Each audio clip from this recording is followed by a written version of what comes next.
Ayan. Ating mga gamit.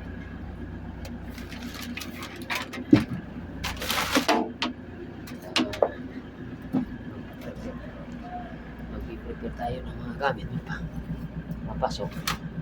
Kasi marami din sakay na tao. Nilalagyan natin sa ilalim.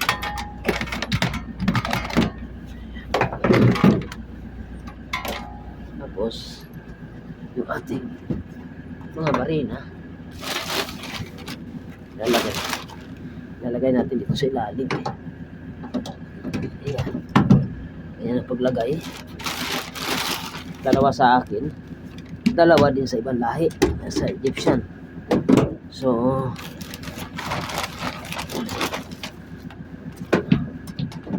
ayan. Ayan yung pang-apat. Ayan kami ngayon, pabiyahe kami sa malayo. Ganito ang buwan sa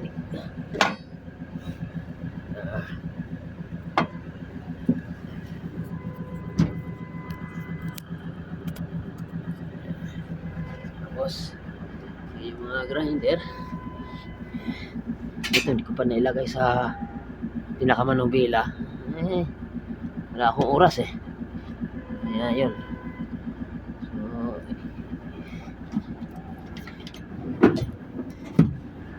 ilalagay ko yan sa sa cambio ng sasakyan. Kasi yan, dito natin ilagay ito. Yan pampader, pang barina ng pampader. Ilalagay natin sa ilalim. Grinder ilalagay natin sa ilalim din.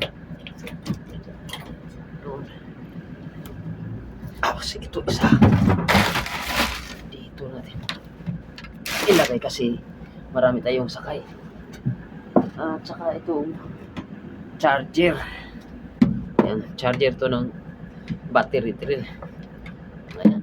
May mga pangalan, may mga yung mga gamit. Mga pangalan yan.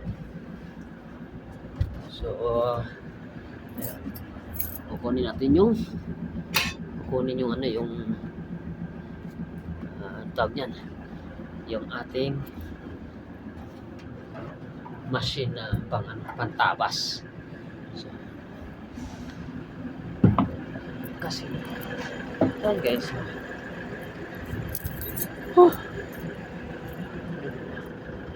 Dito yung madaling araw pa lang. Marami nang papasok. So madilim pa. Bukang liwayway pa. Ang liwayway guys. Ayan. Salamat. Ayun. Wag tayo. Andun na yung aking pagkain.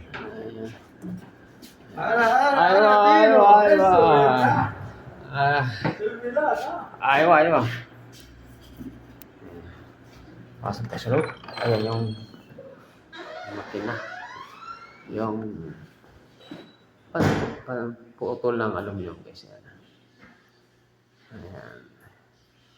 Cutting machine. So tingnan natin.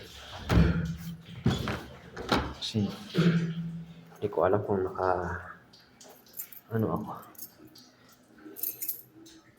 Sarado ko na yun. Hindi ko alam kung